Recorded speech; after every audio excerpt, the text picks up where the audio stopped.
Much for being here with us today. This meeting will center around the theme of fostering safe school environments, which underscores the crucial need to establish learning environments that not only facilitate academic success, but also prioritize the holistic development, well-being, and safety of every learner.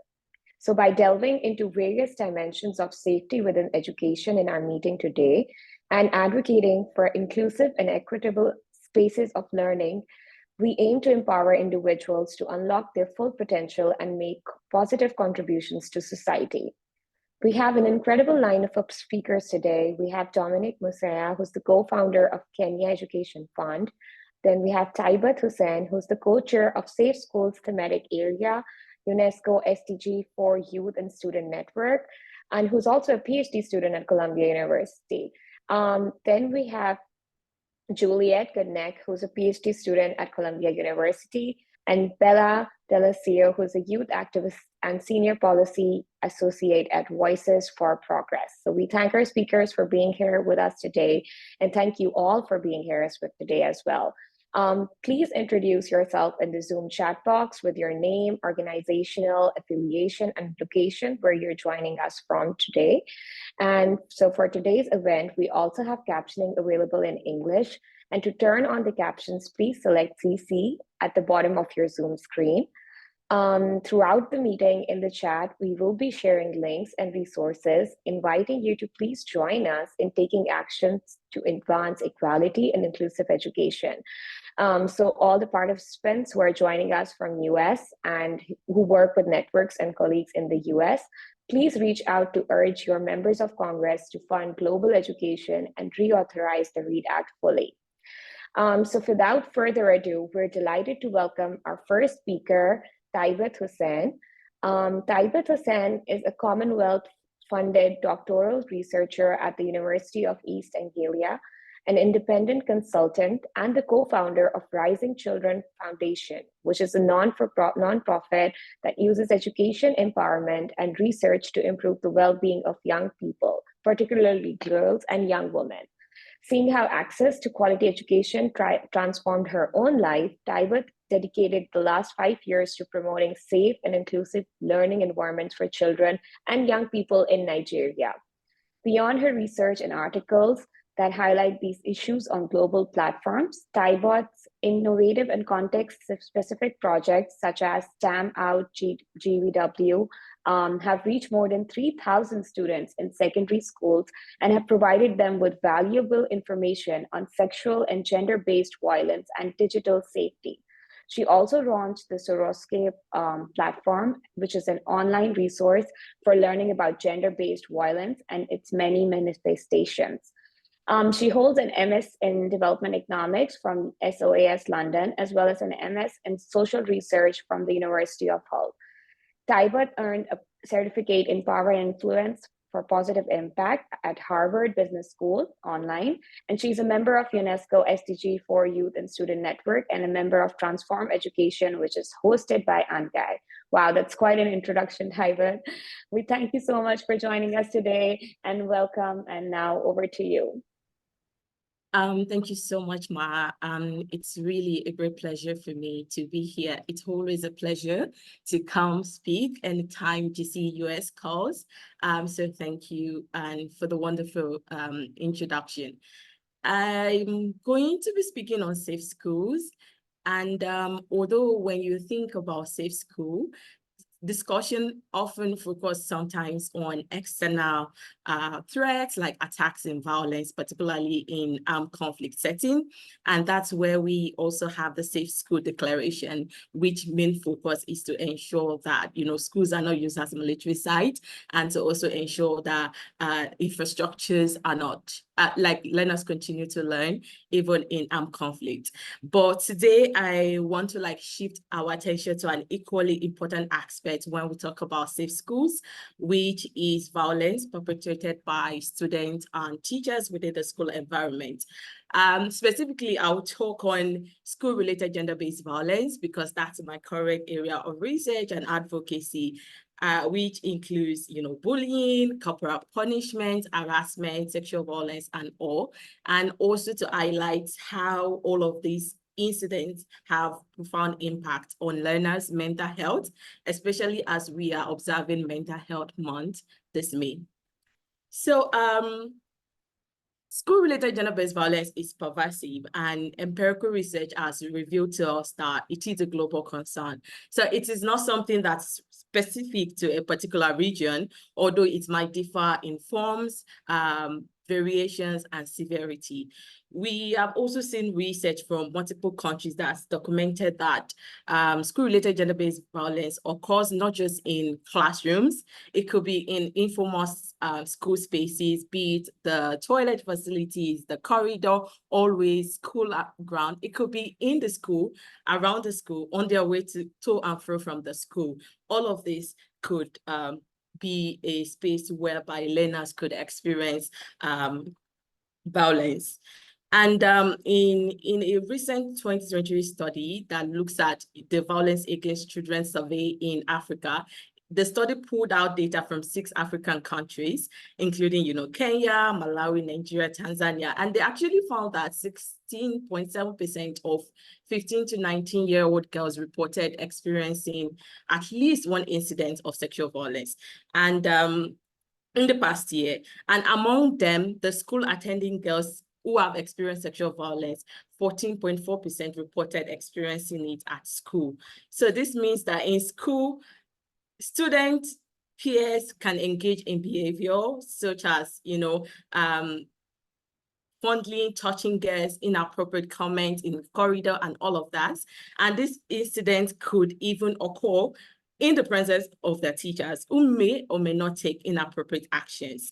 And in some cases, we've seen reports, we've seen research that shows that teachers themselves may engage in inappropriate behaviors with their students, and the staff room sometimes can also be a space where students feel unsafe. So what this suggests that beyond external attacks, there are also internal threats to learners and students being safe within the school environment. And in the last 4 years now, my organization, Rising Child Foundation, we have been working on advocacy on gender-based violence in schools, organizing workshops on how, learners can stay safe online and offline. What we've really observed is that when you talk about, bullying, when you talk about harassment among the students, it appears to have been normalized, like they've normalized it as an everyday experiences, as a reality of the school experiences, to the extent that they really do not report it because they feel like this is how it has always been, which shouldn't be the case. It shouldn't be like that. And so it's really important that we actually look inward to see how well we can prevent and address these issues in the schools. And it could take many forms. That's what is interesting. Initially, the research has been talking on all of this school-related gender-based violence, all of this violence in the school spaces. But we are increasingly seeing another dimension to this, which is the form of violence that is actually happening in the online space. And we are seeing reports from the global north, the UK, New Zealand, saying how students are experiencing online sexual harassment, image-based sexual harassment, image-based sexual abuse, extortion, and all of that. So we are faced with new dimensions that we need to address, we need to take into consideration when we are talking about promoting safe and inclusive learning environments for children and young people. And I think another thing I wanted to draw on is that the consequences of school-related gender-based violence is severe. Just imagine, let me create an hypothetical scenario whereby there is a 12-year-old girl called Aisha, who loves learning, reading, and dreams one day she'll become an engineer. But every day she's bullied, she's harassed by her classmates, her peers, because of her gender and also because of her religious beliefs. And Aisha now starts to feel, anxious, depressed, and probably she eventually drops out of school. Another scenario you can imagine or consider could be that of a male teacher who maybe regularly makes sexiest jokes and comments in class, creating an environment that his female students feel uncomfortable. It might even sometimes single out female students for unfair criticism or inappropriate attention. And such behavior might not only, undermines the confidence of the student, but also contribute to a toxic school culture where gender-based discrimination is normalized. And even though this scenario that I've created is their individual experiences, they are not less significant than when we talk about armed attack on school where thousands of students are out of schools or thousands of students are impacted and affected. Both situations impede children's right to education and can have long-term impacts on their mental health as well as their future prospects to a dignified life. So what can we do? That's always the questions. After saying what the problem is, the challenges are, what can we do? I think we need to first acknowledge that bullying, harassment, corporal punishment, all of these forms that constitute school-related gender-based violence exist and they are prevalent. And we need to create a culture of, zero tolerance and accountability. This means that we need to recognize that the power dynamics at play, there's unequal power dynamics in the school when we talk about teachers, when we talk about teacher-student relationship, when we even talk about student relationships. So we really need to address the root causes of this violence, such as the gender stereotypes, the social norms, and we can start doing these by challenging the traditional notions of masculinity and femininity in order to create, a safe environment where students feel valued and respected. I know this is easier said than done, particularly if you come from a region where there are strong traditional and religious views, where a patriarchal society, it's easier said than done, but this is something that we really need to do to ensure that students are safe to learn. We must also, another important thing we must also try not to shy away from is comprehensive sex education. Now more than ever, it is important for young people to really understand what we mean by consent, boundaries, and healthy relationships. Even though the dominant discourse, when you talk about gender and sexual norms in many, I will use my geographical expertise, which is sub-Saharan African country, is one that kind of emphasizes female chastity, innocence, morality, where girls are expected to preserve their virginity and be sexually passive, and they should refrain from any sexual activities, before marriage. While boys, on the other hand, are more expected to be sexually active and all of that. This is a double standard, which also extend when you look at the school settings, as there are some school culture that tolerates violence against girls, but encouraging, this adherence to the gendered roles and practice. Even some studies are saying that schools and teachers frequently minimize, incidents of sexual harassment by boys as normal part of growing up. And when girls report such, they will just be like, oh, it's boys being boys. And even girls themselves, I've seen on the field with my work, they sometimes downplay the severity of all of this unwanted attention. And it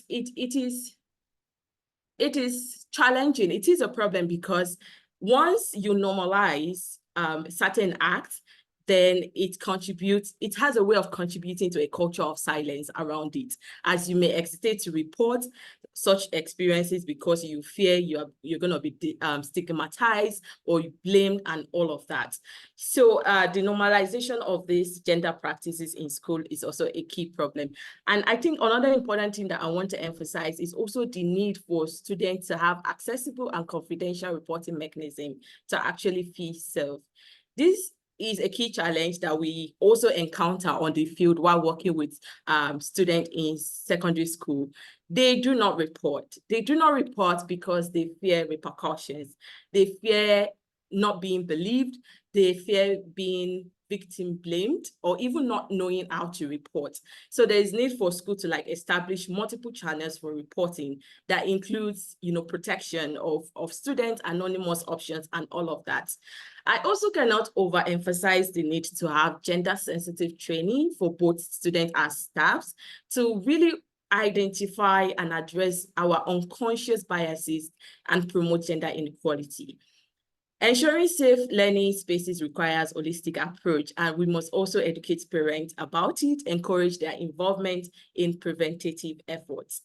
And just before I conclude, I should also re-emphasize that school-related gender-based violence have profound impact on mental health, making it important to integrate mental health support into any education interventions, because it helps when we incorporate mental health into the curriculum. It helps to destigmatize mental health issues and also encourage students to actually seek help when they need it. And this could, in school, this could take the form of, offering counseling services to support students, and also creating safe space where students can discuss their experiences and receive appropriate support. So in conclusion, I think the message I'm trying to pass across in my presentation is that while external threats to school safety are important, we must not overlook the violence that occurs within school walls, the violence perpetrated by students themselves, the one perpetrated by teachers. We owe it to these children and young people, regardless of their gender, of their background, of their skin color, of their religious belief, to create a safe and supportive learning environment. Thank you so much.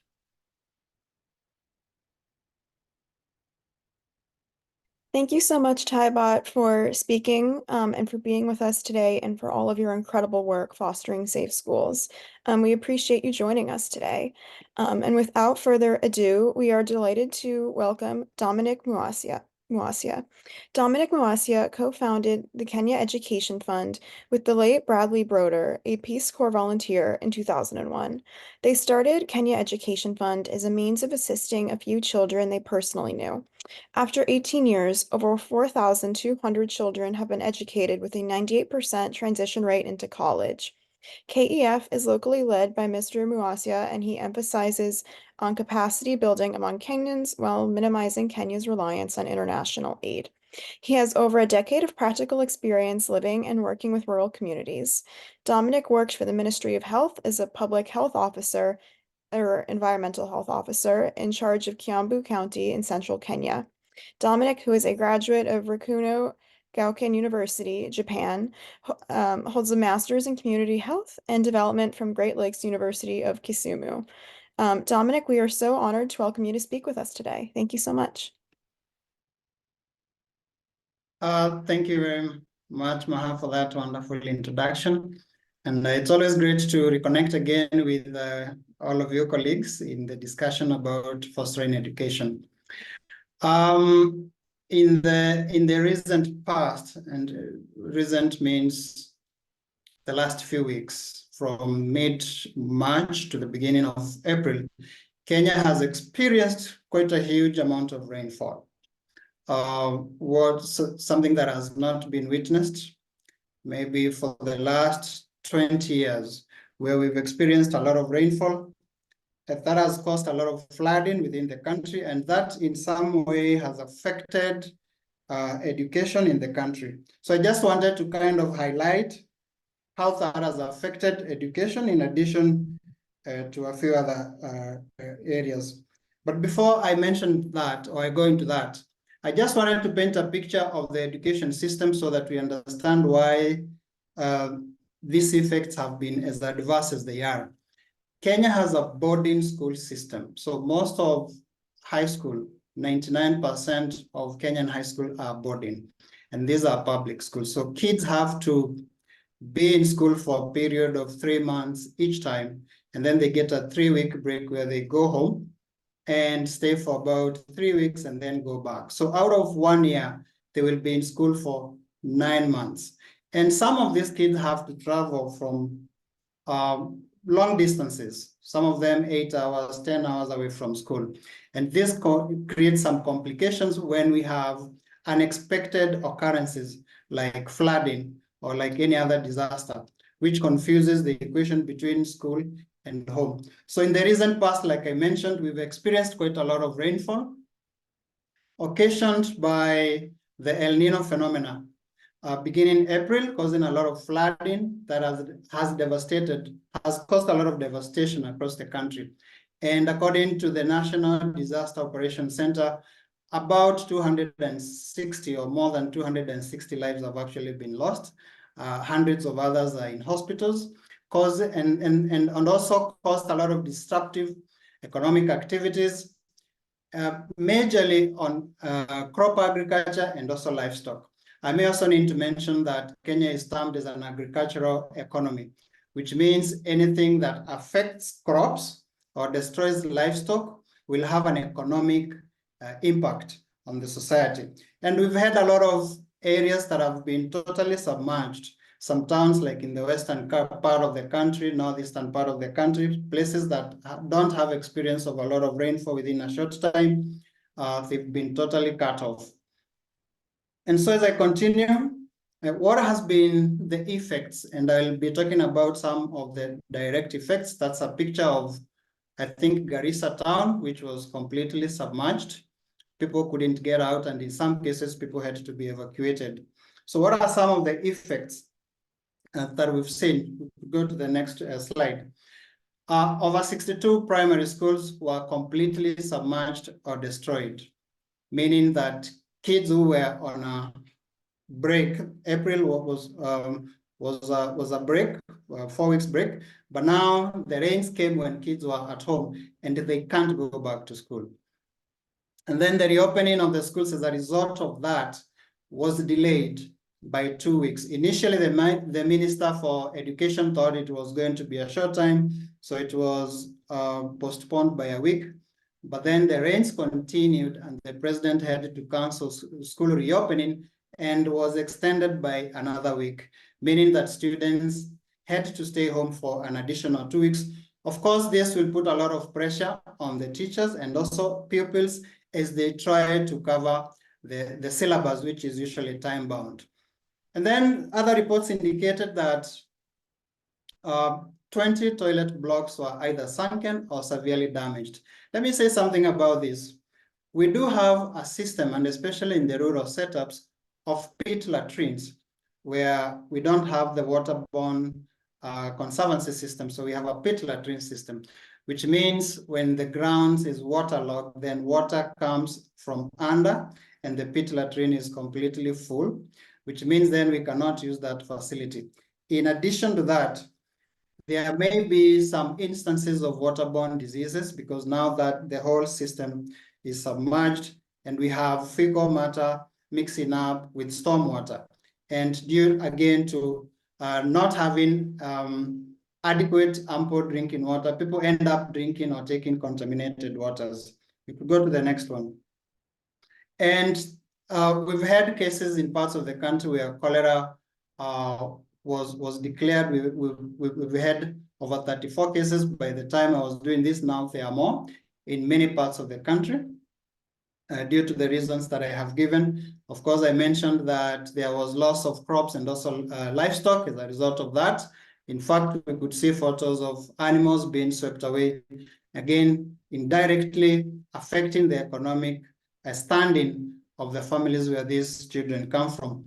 And then the psychosocial well-being of the kids or the students due to loss of friends, due to loss of family in some cases, and familiar environments. You can imagine a student who went home after the closure of schools, and then they come back and the school is totally different, either fully submerged, or they lost their play areas, or some familiar things that they were familiar with are no longer there.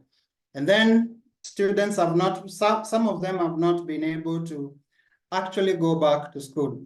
One, because they were displaced. In some cases, they were evacuated, and the family is still trying to look for places where they can find shelter, and they are not able to go to school. This exposes them again to issues like child labor, because the family already lost their income streams, teenage pregnancies are likely to occur as a result of the same. So we go to the next one. There's a picture that I could show of a totally submerged school. So this is what I'm talking about, where you don't have any safe space for children and even all teachers to be able to work from. So what can we do? And then, in addition to this, before we go to this slide, the government ordered evacuations and actually had to bulldoze some houses that were considered to be in risky areas, especially along the rivers and other riparian lands. That directly affected a lot of people because of the same. And some schools, after the evacuations and also the displacement, some schools were actually used as temporary shelters, which means, again, we cannot be able to reopen in a timely manner, or kids cannot go back to school. So what can we do? There are some long-term and also short-term recommendations or interventions that can happen. One would be to provide more permanent infrastructure, or provide actually adequate infrastructure. We've had learning institutions or learning spaces that are very temporary, that will be affected by any change in weather or in climate. For example, structures that are built of mud or timber that are not very well grounded, and if flooding happens, then they are swept. Or when we have strong winds, then those structures are again swept, or they may not be conducive for human occupation. So providing more permanent and well-designed facilities would actually be a good thing in providing safe environment for learners in a long-term basis. The other thing, and this could be a long-term, would be considering shortening distances between where students or pupils have to come from and where they need to go to school, considering that they have to be away for such a long time. And like I mentioned earlier, some of these students have to cover very long distances. We have students who will travel for a whole day between home and school. And if this could be minimized, then we could also minimize the risk of anything happening between home and school. Kenyans are also not used to this kind of disasters. We see maybe other parts of the world where people are prepared about tornadoes, about earthquakes, about occurrences like that. Kenya, we are not yet prepared for such occurrences, and maybe it's time people started having conversations about both preparedness and response. What would happen in case a disaster of this magnitude would happen to us, and that could minimize the loss of life, like we've seen. Probably we could develop more precise predictive methods on weather patterns and advise the public accordingly, and also in good time. Some of these things caught people unawares. You know, like we were not sure. We knew that we were going to experience a lot of rainfall, but we didn't know how much of that. We didn't know whether it was slightly above normal or whether it was going to be disastrous. So a lot of people were caught unawares. And if we could develop more predictive methods and advise communities, advise institutions, advise parents, advise the society in general, we could see a less or reduced loss of life and suffering as a result of these natural occurrences.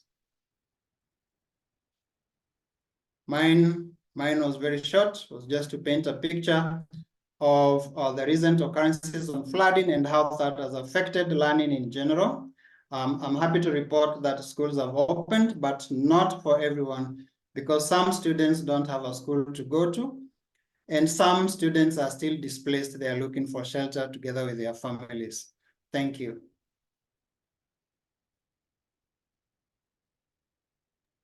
Thank you so much for your presentation, Dominic. And next we have Juliette. Juliette is a PhD student researcher in special education with a focus on autism at Teachers College, Columbia University. Juliette is also an SDG4 Youth and Student Network member, where she co-leads the Inclusive and Equitable Education Working Group.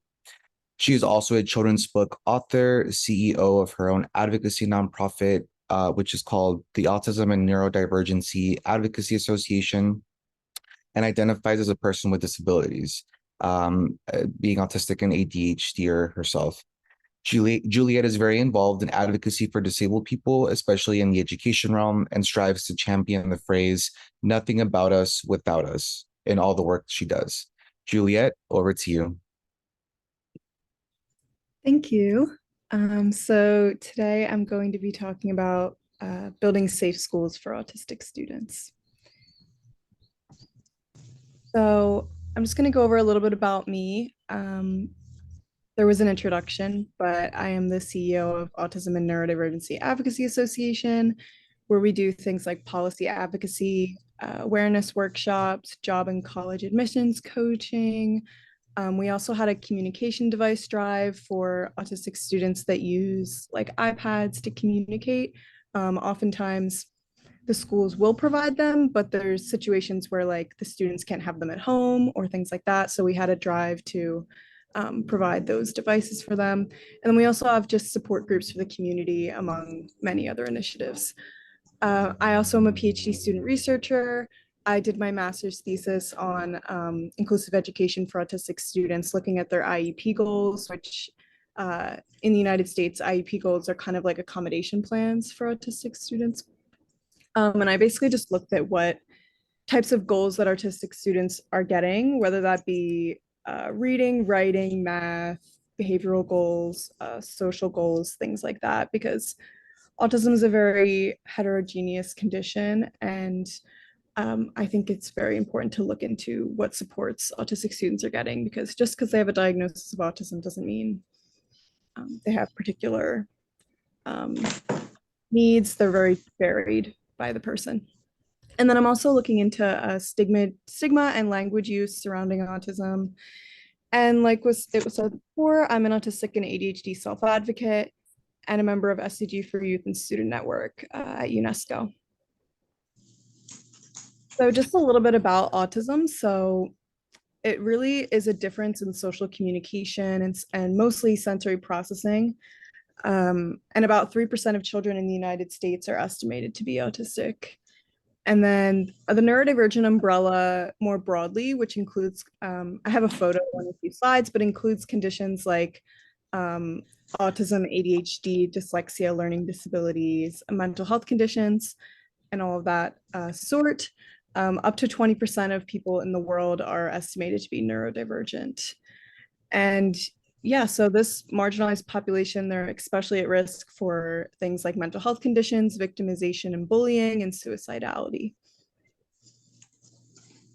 So about the neurodiversity movement, there's been a movement really led by mostly autistic self-advocates trying to change the narrative surrounding neurodivergent conditions that has been historically a more deficit-based focus, and really trying to see autism and conditions like it as a natural human variation, and that being autistic is kind of just like being marginalized by your gender or ethnicity, and it carries similar social struggles. And so the neurodiversity movement really advocates for the social model of disability and the medical model of disability, where we should be accommodating autistic students with individualized supports, but also changing society as well. And so it recognizes that autism is both a difference and a disability that may require supports. And then this is the photo that I was talking about before, the neurodivergent umbrella. So it just has a lot of the conditions that would fall under neurodivergence. And so just some discussion points for how we can create safe schools for autistic students and what we should be considering. Autistic students, like I said, they're at an increased risk for various mental health conditions, bullying, suicidality. And so additionally, disabled students, they often don't have plans in their IEPs to account for emergencies in schools.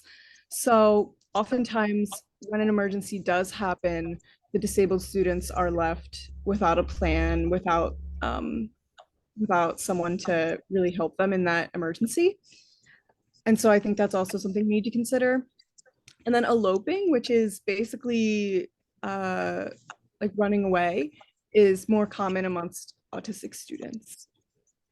for various reasons. And then co-occurring learning disabilities and also giftedness are at an elevated likelihood for autistic students. So these are all just things that we need to consider when thinking about how we can create a safe school environment for autistic students. So what can we do? We can establish comprehensive disability cultural competence training. Like I said before, disability can be seen as sort of like a culture. And so creating this for teachers and students to really understand what it's like to have a disability and such. And then better teacher prep programs that account for neurodiversity. Commonly in teacher prep programs, there's not a ginormous focus on neurodiversity and disability. And if there is, it's from a deficit-based framework. And we just need to be preparing teachers, including general education teachers, how to support their neurodivergent students. And then just an overall awareness of neurodiversity, like events like this, and different events that can raise awareness for neurodiversity. And then more research into creating safe schools for autistic students is very important. And then policy changes for neurodivergent students. So these are just some of the ideas that I came up with on how we can create safe schools for autistic students. Yeah, so I'm really open to discussion and talking about this topic. And mine was pretty short, but I think we're short on time anyway, so that worked out. Yeah, thank you so much, Juliette. And we'll be having a discussion and question and answer session after this. So yeah, thank you. Next, we would like to introduce our last speaker for the day, Bella D'Alessio.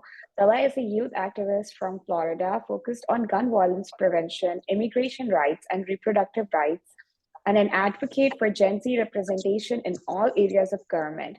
Bella is a senior policy associate at Voices for Progress, a grassroots tops progressive advocacy organization. She's the grassroots speaking tour coordinator for Stop US Arms to Mexico, where she uplifts the stories of Mexican survivors of armed violence through organization and policy advocacy.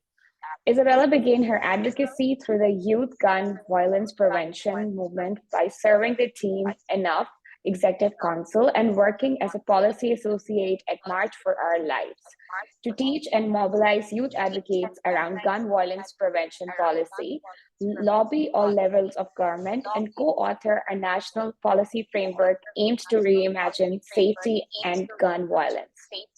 She has worked in immigration rights, democracy protection space as a Florida relation organization during the 2020 election, mobilizing immigrants to get out to vote, and as the DC Fellow for Ignite National, encouraging young women to engage in government. She's a 2020 Conversationalist List Award winner in the politics category and has been nationally recognized for her work and ideas in Teen Vogue, the New York Times, and the Lilly, NPR, and CNN.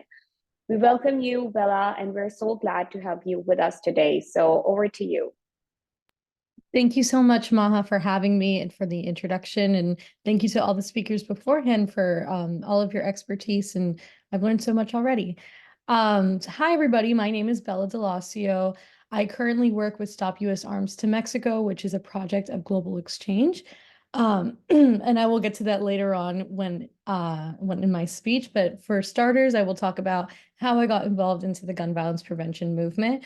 I'm originally from South Florida, and I used to live in Parkland, Florida, which I'm not sure if you are all familiar with the mass shooting that happened at Marjorie Stoneman Douglas High School in Parkland, Florida in 2018, where 17 students and staff members were tragically killed in a school shooting.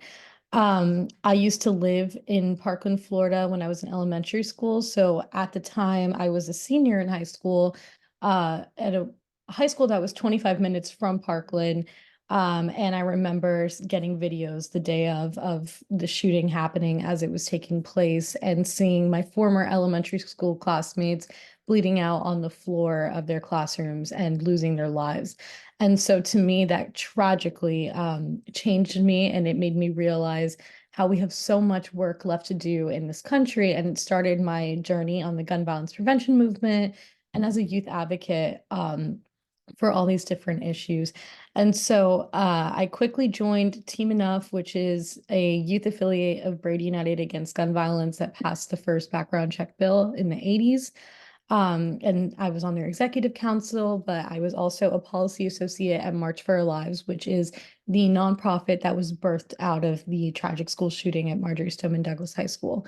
And with March for Our Lives, I got to learn a lot and advocate a lot and teach young people how to use their voice in policy settings. I taught young people how to lobby, how to do letter writing campaigns, how to organize, how to confront their elected officials personally and tell them the change that they want to see. And I also got to draft a policy agenda with our policy team at the time, rooted in how we want to reimagine safety in our communities. I'll drop the link to that in the chat. And so that policy agenda really focused on, it was also around the time of the 2020 Black Lives Matter movement. So we were really big on focusing on police violence and gun violence and how that affects young children and teens, and focusing on the school to prison pipeline and how gun violence in schools and things like that. And addressing mental health is important for mitigating gun violence in our communities. And we were also just looking at root causes of gun violence. So if we had a disparate access to natural resources in one community, that could make things more violent, or make people turn to guns instead of different things if they didn't have those resources there to help them, how after school care can help keep kids off of the streets. And so we really tried to expand our realm from mass shootings, which is only accounts for about 2% of gun violence in the United States, to every issue, suicide, which is the leading cause of firearm-related death, domestic violence, and also urban gun violence. So we really tried to take an intersectional approach and figure out how young people across the nation are being impacted by gun violence. And we created this policy agenda to reflect that and to reflect the solutions that we want to see in our schools. And when I was at March for Our Lives, firearms were the leading cause of death for young people in the United States. And so I think that it's still a leading cause of death. I'm not sure if it's still number one. But by the end of my time at March for Our Lives, we were able to pass the Bipartisan Safer Communities Act in 2022 after the Uvalde shooting. And so we had about 200 students fly out from all over the nation and lobby their elected officials directly and get this bill passed, which was an incredible moment. But there's still so much more work to do, as firearm is still rampant in our communities. And as we see, especially even in the summer, there's actually a direct correlation between heat and gun violence. People tend to be more violent or angry when they're really hot outside. So making sure that we are doing everything that we can in our communities to provide resources and funding so that, people have alternative routes to turn to is so important. And at my time at March for Our Lives, towards the end, I joined a network to prevent gun violence in the Americas. So what that meant was I was looking for, the ties between immigration and gun violence, how we have global impacts of gun violence just from the United States. So I found this coalition, I joined it, and shortly after, I was asked to be the youth spokesperson for a binational peace summit between the United States and Mexico, where we went on tour all around the country. We went to the Bronx, we went to Inglewood and LA, we went to Morelos and Guerrero, Tijuana, and we spoke with different communities all around the United States and Mexico. And we asked them, what does violence look like in your community and how do you want to see this solved? So we went on tour for about a year, and in 2023, we had our Peace Summit in Mexico City, where we took all of these different findings. We had different affinity groups. We had an Afro-Indigenous group, we had Indigenous groups, we had Afro-descendants, we had women and children, we had the movement for those who have their family members have disappeared. So all these different facets of violence between both nations had their own affinity groups, and were able to talk about how their communities are impacted. And we created a binational human rights agenda that reflects exactly how we would want to see these issues tackled by both administrations in Mexico and in the United States. So since then, we have continued with our human rights agenda. We recently hosted another Peace Summit in Mexico City in February, and we'll be hosting another one again in June here in DC. So I would love to talk to you a little bit more about the issue of gun violence in Mexico. The US and Mexico are grappling with daunting security crisis stemming from the flow of hundreds of thousands of guns over the US southern border into Mexico every year. Trafficked guns are empowering Mexican transnational criminal organizations, while exported weapons are arming police and military units with a history of corruption and human rights violations to generate suffering and violence in both countries. An estimated 250,000 firearms are illegally trafficked annually from the United States to Mexico. Firearms flow legally to Mexico through US exports and illegally through straw purchases from gun stores and gun shows, especially in states with weak gun laws. 70% of the crime guns recovered in Mexico are traced to purchase in the United States. So 70% of all crime guns in Mexico are traced back to the United States. And last year, there were more than 22,000 gun homicides in Mexico. In other words, a gun purchased in the United States is as likely to be used in a homicide in Mexico as it is in the United States. US gun markets provide organized crime in Mexico with the weapons used to cause terror, forced migration, and disappearances. In some cases, state forces armed with US weapons collude with organized crime. For example, firearms used in the attack and disappearance of 43 students from the Ayotzinapa Rural Technology College in Guerrero were exported from the United States. Armed violence affects not only the people who are shot, but also their families, particularly women and children, who take on, for example, additional care work after the loss of their primary caregivers and providers. My organization, Stop U.S. Arms to Mexico, uplifts the voices of victims of violence to make visible how the guns that are killing us in the United States are the same guns murdering civilians in Mexico. So for me to be able to come from a community where I saw a mass shooting in my local high school, and to see what gun violence looks like in a school in Mexico, I don't see a difference. I see the fact that these are the same guns supplying violence across both nations, and that this is an issue perpetrated by the US that we really need to fix. So through my organization at Stop U.S. Arms to Mexico, I've had the privilege of being able to connect with different Mexican survivors of violence and be able to help them tell their stories, bring them directly to US lawmakers, and have them tell their stories of why we need to fix our gun exports and also tackle illegal straw purchasing. And so, for instance, one of the first people that we brought was Nancy Rosete from Mexico City. Her son, Elvis Axel Torres Rosete, disappeared in Mexico in 2010 after she had checked him into a rehabilitation center. He had become addicted to drugs because he was going through a really bad breakup, and he told his mom, "I really want help, please help me." So she sent him to a rehab center where the man who ran it said that he was a therapist. He said that he was religious, that he was there to help the community, that he had brought so many people and helped them with their addiction. But in reality, he was he was colluding with organized crime, and he had sent Nancy's son on an errand around Christmas time, and she never heard from him again. So he was disappeared. To this day, she does not know where he is, and it's been since 2010. He was only 18 years old. So for her, she's been searching for her son all these years. She was able to figure out that the local police was colluding crime with him. And so she had to go through different forces and hire a private investigator. And when they finally arrested him, he was completely armed. He had multiple assault rifles, and he was basically running an entire business out of this rehabilitation center and disappeared her son. So forced disappearances have become a huge issue in Mexico. About 110,000 people have been forcibly disappeared. And only in 35 of those cases have their perpetrators been sentenced. So as I mentioned earlier, they're the 43 students in Ayotzinapa. They were indigenous students.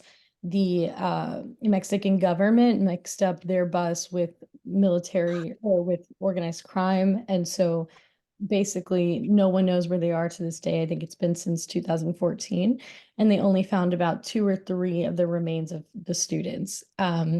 Another case that I've been working with is this woman, Jessica Carrillo. She came to the United States. She's now living in Alabama, but she is from Guerrero, Mexico. She was forcibly displaced twice by violence of organized criminal groups, and her cousin, Gabrielle, and her 5-year-old daughter were killed with an assault weapon in Mexico. And her uncle was also forcibly disappeared.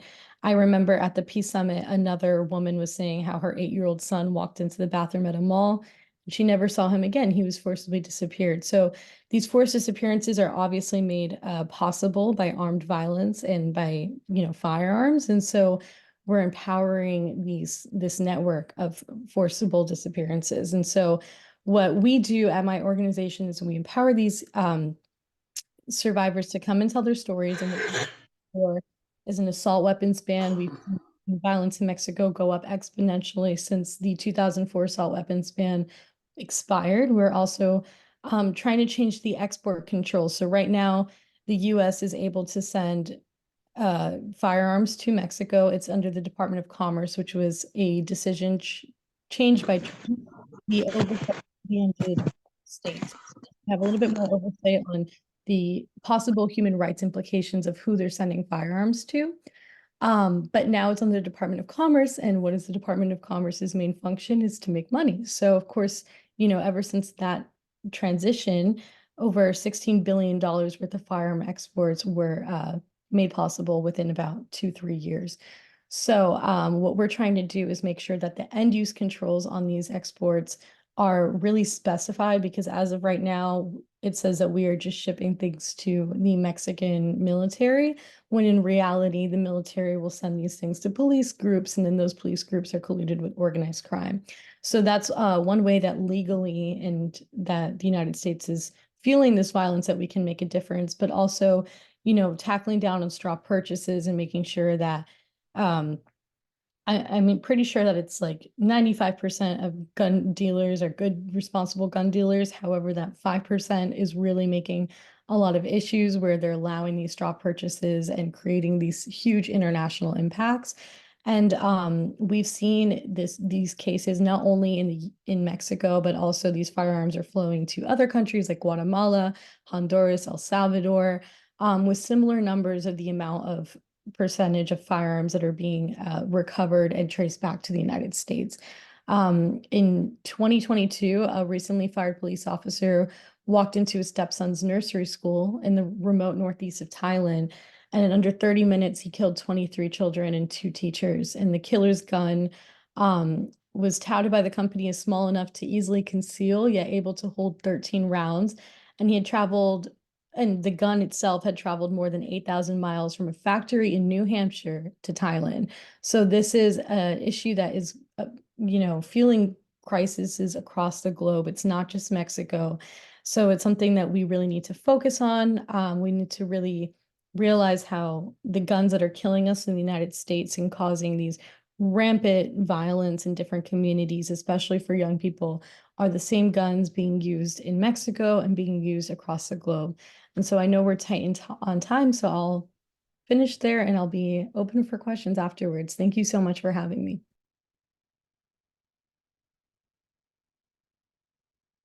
Thank you so much, Bella, for all of the work that you're doing to make sure that schools are safe. We admire all of this work that you're doing that can be, very difficult. And thank you so much for joining us today. And so now we would like to move on to a 10-minute Q&A session. Thank you so much to all of our speakers for their participation and for all of the work they are doing to shape a more safe and equal world. We will open up the opportunity to our participants to ask any questions to any of our speakers. And when you ask a question, please mention which speaker you would like to speak to so that they can respond adequately.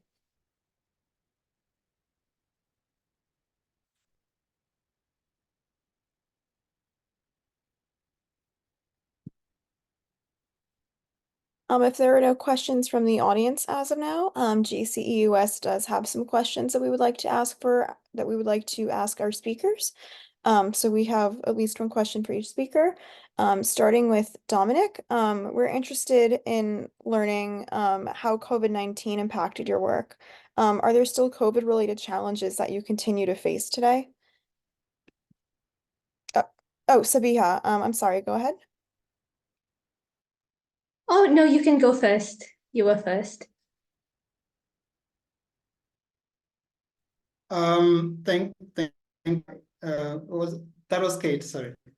Thank you, Kate. If I got your question right, you asked how COVID-19 impacted on our work and whether we continue to experience any challenges.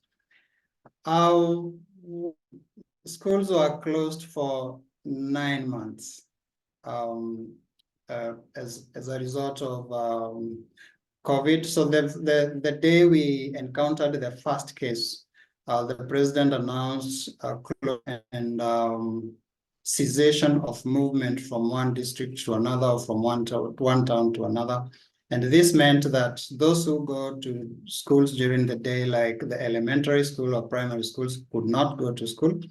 And then the majority of high school students who are in boarding schools had to travel home the following day. So it happened abruptly and no one was prepared for it, be it the parents or the teachers. So no one was prepared for that transition. And then people kept on thinking that it's going to be for a few weeks, it's going to be maybe a month, maybe let's see for whether something will change for 2 weeks. But then they ended up staying home for 2 weeks, for 9 months. A few things happened. One, when they went home, they were not prepared. So they left their books in school and the learning could continue. And then at some point, people realized maybe we could try online virtual learning. That was tried, but it didn't work. Only 14% of the Kenyan students could access any form of internet support. So 86% could actually not experience any form of online learning. So that impacted on the quality of education that was happening at the time. And then a few other and indirectly related issues started coming up. As students and young people had to get into some form of labor to feed themselves and also their family. Unwanted pregnancies. We experienced an insurge in teenage pregnancies across the country. And all that. Of course, loss of livelihood. And then as an organization, for us, we couldn't get in touch with our students as often as we would have wanted. And then, of course, funding was affected both locally and internationally. And we had to kind of figure out a way of providing some form of learning while our students were at home. So we got together with some of our partners, printed books, and distributed over 26,000 copies to students so that they can continue learning from wherever they were. Right now, COVID is no longer a conversation. It's no longer a national conversation, and it has no direct effect on our work. Once every while, it's been mentioned here and there, but as far as learning is concerned, it has no negative effect at the moment. Thank you.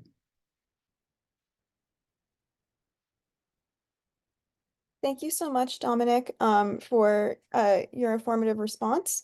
So Sabiha, I saw you raise a hand. Would you like to go next? And then we have a question from Kelvin in the chat. Yes, thank you so much. My question is for Dominic as well. Dominic, I know you mentioned that there are still schools in Kenya that have pit latrines. And we have the same problem here in South Africa. And we've had multiple incidents where children have actually drowned and passed away because of these pit latrines. So essentially my question is, in Kenya, has there been any sort of advocacy, from the civil society space or from any other stakeholders for the eradication of these pit latrines? Yeah, that's my question. Thank you. Can you kindly repeat the last part of the question? Oh, yes, sure. I was just asking if there's been any advocacy from civil society or from any other relevant stakeholders regarding the eradication of these pit latrines. Yeah, I hope that's clear.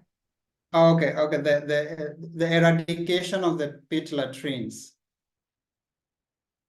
Yes. Okay. Has there been advocacy around that? Okay.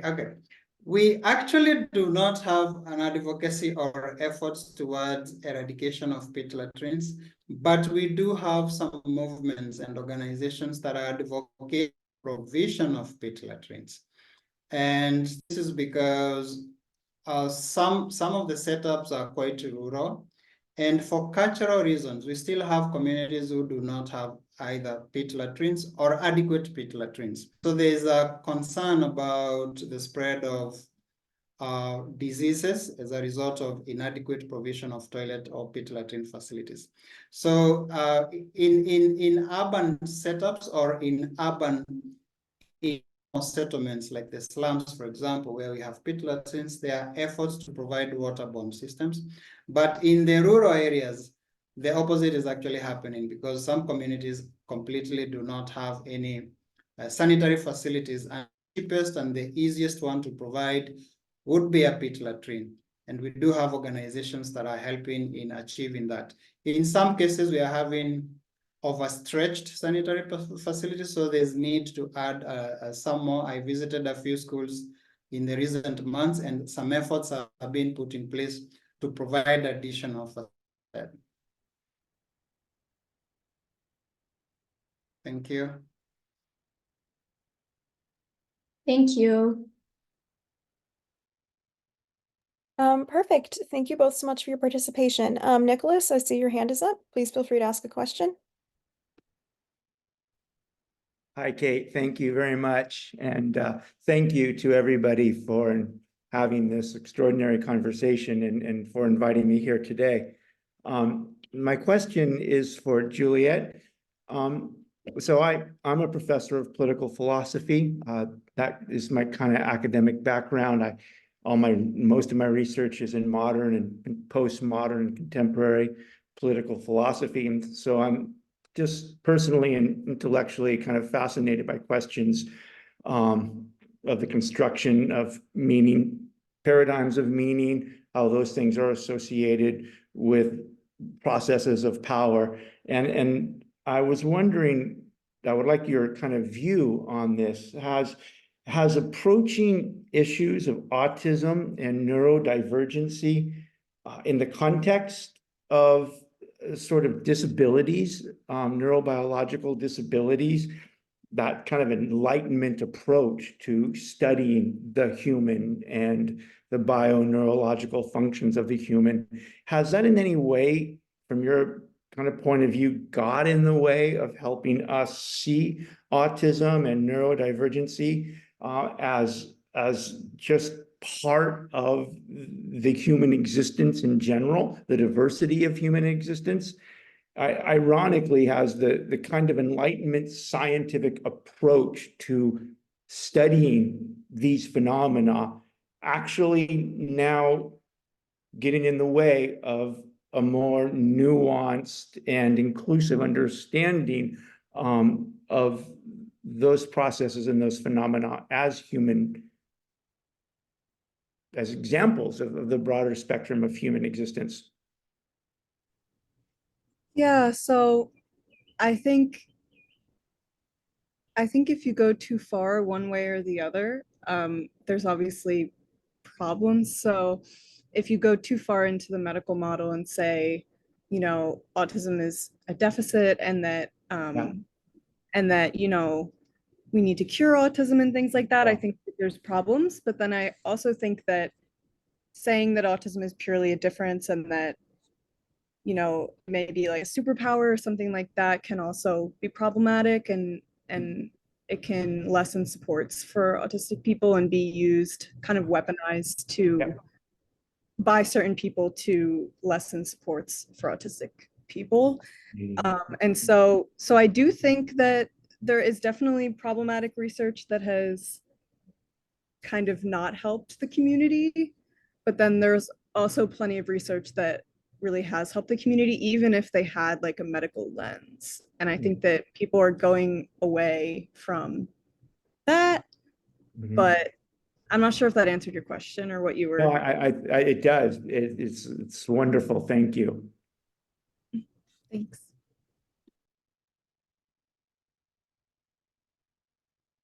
Thank you so much, everyone. Once again, thank you to our speakers for speaking, and thank you to our participants for their engagement in our discussion today. And so next, GCE-US has a question for Taibat. So Taibat, we'd be interested in knowing what has been the most effective gender-based violence interventions that you have seen, and what kind of other education systems learn from your projects, or what do you think they should do to more effectively achieve their mission?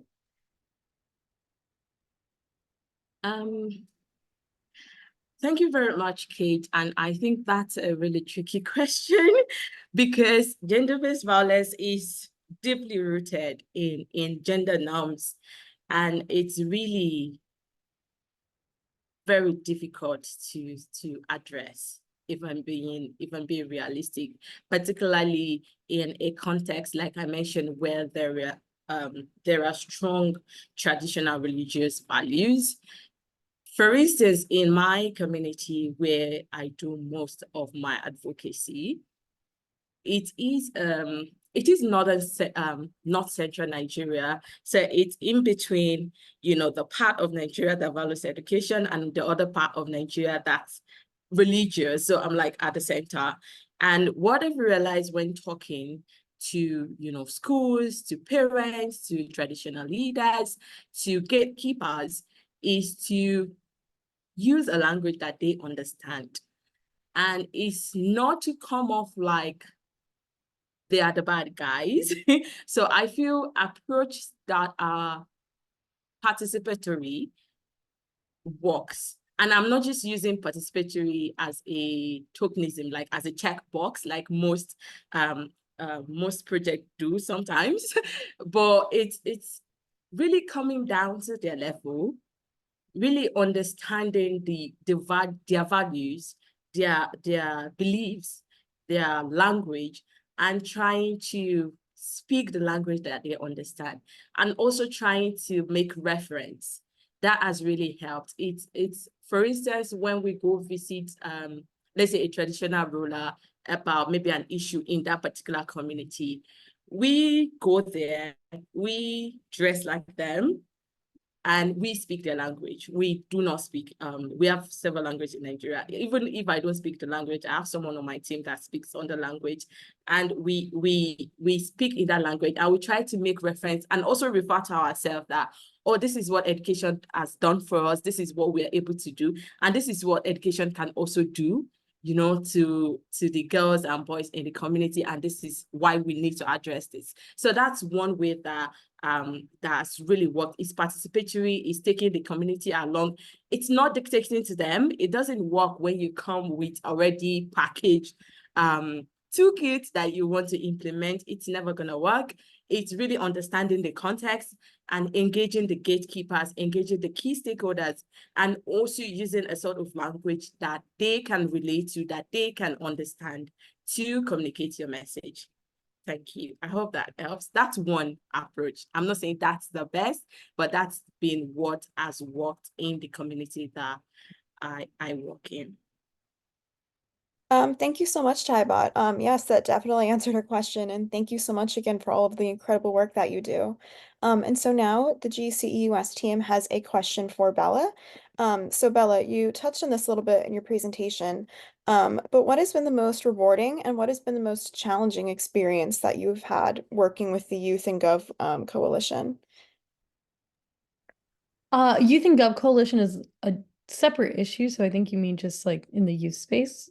But I would say the most challenging is definitely when you're lobbying and you're speaking to a Congress member who's just so out of touch with the issue. We've had survivors who have lobbied their own senator where they had a school shooting. So for instance, it was Senator Rick Scott in Florida, and that's where the Parkland school shooting took place. And we are talking about the impacts of guns in our communities and, their experiences as survivors of violence. And the staffers have just been extremely cruel. They've made our survivors cry and trigger them. And so definitely, I think, not to be partisan, but the Republican senators and congressmen have been very discouraging to our groups and treat young people like they don't know what they're talking about, although this is their lived experience, and who better than them to know the solutions to the traumas that they have overcame. So I think, that's definitely the hardest part, is dealing with the politics of the issue rather than people realizing that this is an issue that is affecting children, killing children across the country, but that they take so much money from the gun lobby that they can't even vote yes on a bill that would help create gun safety solutions. So, it's so terrible to see that disconnect, but definitely the most meaningful and great experiences of working in the youth advocacy space is to see young people rise up from such traumatic, terrible things that have happened and chose to make a difference, and choose to use their voice, choose to learn, choose to realize that we are the future, that we're the next generation, and that when we hold the power, things will be different. And so seeing that hope and knowing that the hope is there, the hope is with the young people, and seeing us work together collaboratively across movements. I've worked a lot with the immigrant rights space, reproductive rights space, and we all have this, mindset of collective liberation. And, we can't get a gun violence prevention bill until our democracy is fixed, where, politicians aren't pledging their votes to their donors, but rather to their constituents. And so recognizing that across all issue areas, we've really been able to band together and create young people power. And I think it's so inspiring and so moving to see young people care so much about this issue, not because they want to, but because they have to, but choosing to do it with such grace and being able to make such an impact. Thank you so much, Bella. That was you made so many great points. I especially loved what you said too about young people being the future, because it's true. And thank you so much again for your leadership. So thank you to all speakers for their engagement in our Q&A session, and thank you to the participants, for your insightful questions. Thank you to our participants once again for, being here with us today. I'm very inspired seeing all of the work that we're all doing in the global education space. I can see that Kelvin is sharing some resources and some of his work in the chat. So I'd encourage participants to connect with him and check that out. And so moving on now, we would like to spotlight Suzanne Berman, who's a senior advisor with GCE-US here.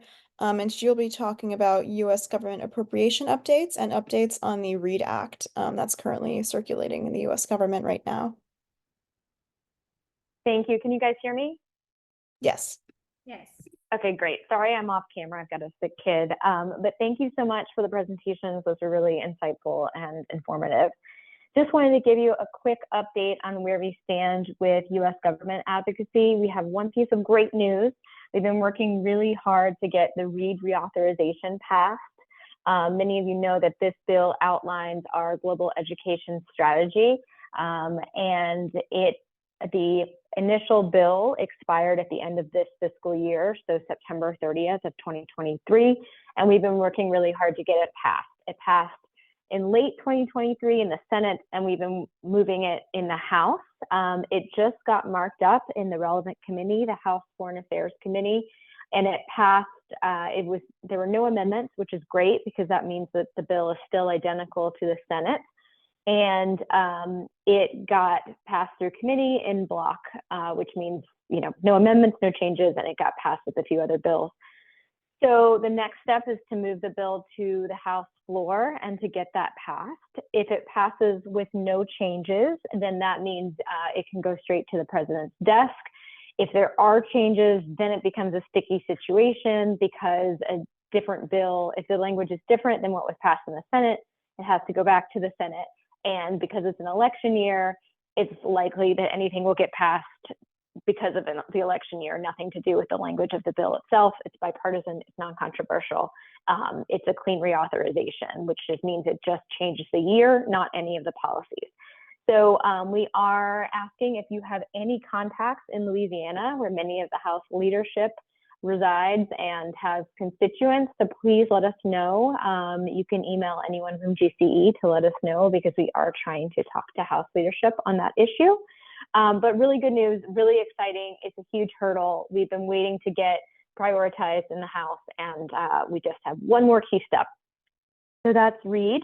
And then on the appropriations process, we are working to get as much funding as possible for the basic education budget, which pays for all those programs, both the bilateral funding that goes through USAID and other partners, country to country, and then multilateral funding that would go to things like the Global Partnership for Education or Education Cannot Wait. So the process is moving forward in both the House and the Senate. It happens first in the Senate, and we did see this week that some introductory top-line numbers for international affairs, they were lower than we'd like to see, so we're working to see if the final numbers could be slightly higher, and then the Senate will come out with its numbers later. So if you want to engage in any of these issues, please email me, sberman@gce-us.org. One of my colleagues can hopefully put that in the chat.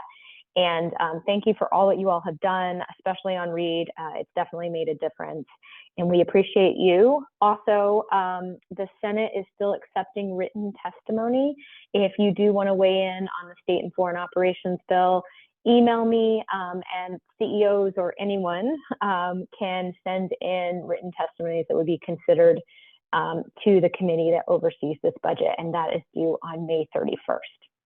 Thanks so much. Any questions?